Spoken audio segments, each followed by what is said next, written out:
The EU Parliament is debating the travel restrictions imposed by US President Donald Trump. EU Foreign Policy Chief Federica Mogherini made a statement at the opening of the debate. No one can be deprived of his or her own rights because of their place of birth, their religion or their ethnicity.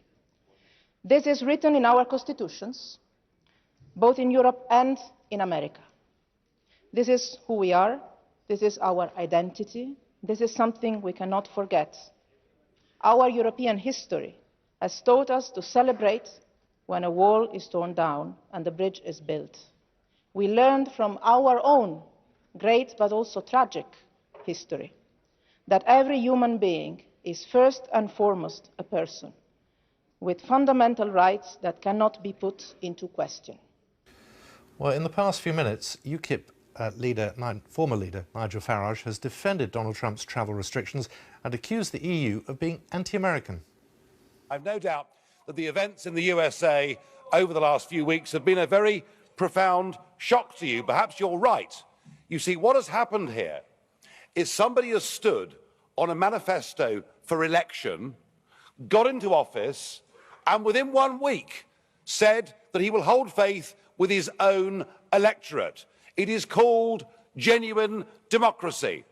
Unlike the system we have in the European Union, where the unelected commissioners like Mogherini here have the sole right to propose legislation. So I'm sure that it's a great shock to you to see that a genuinely elected Democrat is doing what he was put in to do. And it must be, I would think today in Washington. Sorry. I can't hear you, mate. Di questo Parlamento e delle funzioni istituzionali dei commissari. Questo lo dobbiamo non solo per il rispetto istituzionale alla Commissione, ma anche alla benevolenza della commissaria vicepresidente e alto rappresentante onorevole Mogherini. La ringrazio. Right. Thank you. And out of institutional respect, President, to the truth, perhaps you will understand and agree with me that within the European form of lawmaking, it is the unelected Commission that have the sole right to propose legislation. If I'm wrong in saying that, you can throw me out of this Parliament right here, right now, this afternoon. Onorevole Farage, io la richiamo soltanto a un atteggiamento rispettoso. I am just asking you to be a little bit more respectful, please. Prego, può Thank you. continuare. You may continue. Oh, I'll be respectful, all right, and perhaps you will be too, for the right of the leader of a political party that won the European elections in the United Kingdom in 2014. Now, it seems to me that actually, with all the anti-Trump rhetoric that is coming from everywhere, actually what we're hearing is the true nature of the European project, which is genuine anti-Americanism.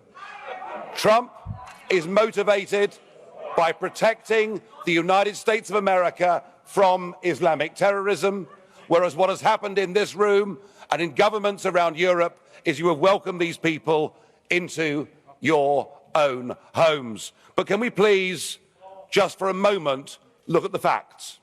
Amongst all the hyperbole and the hysteria, all that Donald Trump has done is taken 7 countries that were identified by President Obama as posing a risk to the USA. Obama already had put in place extreme vetting. What Trump has done is for 90 days to say, let's examine that vetting and see whether it's good enough. But I want to ask you, Mr. Verhofstadt, and all the others, with your faux outrage today, where were you when Obama in 2011 banned any Iraqi from going into the country for 6 months? Why do I hear no criticism in this chamber or from the Commission of Saudi Arabia, Kuwait, Bahrain and others who refuse to take a single, not one, refugee or displaced person from Syria?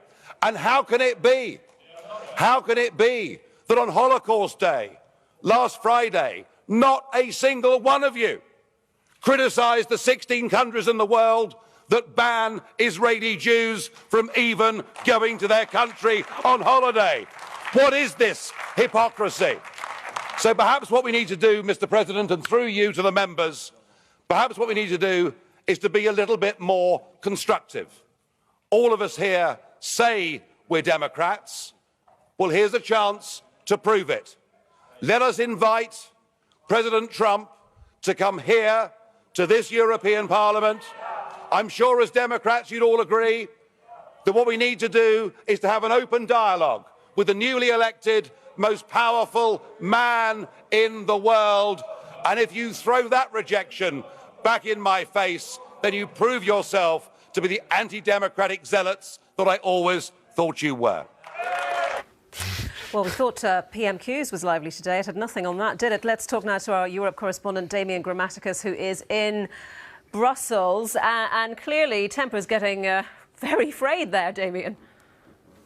Yes, they are. I mean, the European Parliament at times does get quite rowdy. Here, what we're seeing the ripple effects coming out from, I think, both the sort of tensions caused by the what we're seeing Donald Trump's administration and now and also the Brexit vote being reflected here in the European Parliament in the debate that's going on. Those exchanges with Nigel Farage were preceded by the biggest leaders, the leaders of the biggest groupings in the Parliament, this main centrist groupings, who stood up and condemned Donald Trump's travel bans. That was also supported by the European Union's foreign policy chief, who said that that was not the European policy. The European policy was to view that as those sorts of measures as increasing tensions, not otherwise. And then the issue was also raised about the Donald Trump's pick of ambassador to the European Union. And we heard the two leaders of the two biggest groups in the Parliament say that they would not welcome a man who had publicly said that he was in favour of seeing the end of the European Union, the end of the euro. So some real tensions bubbling up there. And if you look at that sentiment, Damien, coupled with Donald Tusk's assertion yesterday that the Trump administration was now part of the external threat to the bloc, really a picture is emerging of a wedge being created between the US and the EU. Well, certainly I think what you're seeing amongst the MEPs are real concerns about what's going on or what they see going on.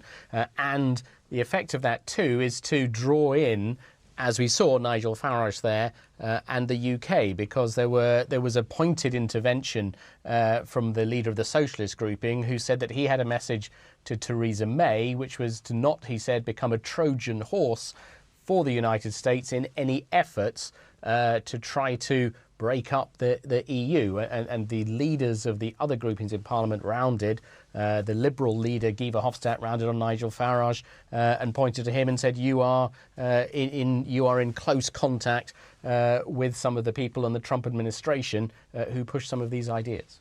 OK, Damien, thank you very much. Damien Grammaticus.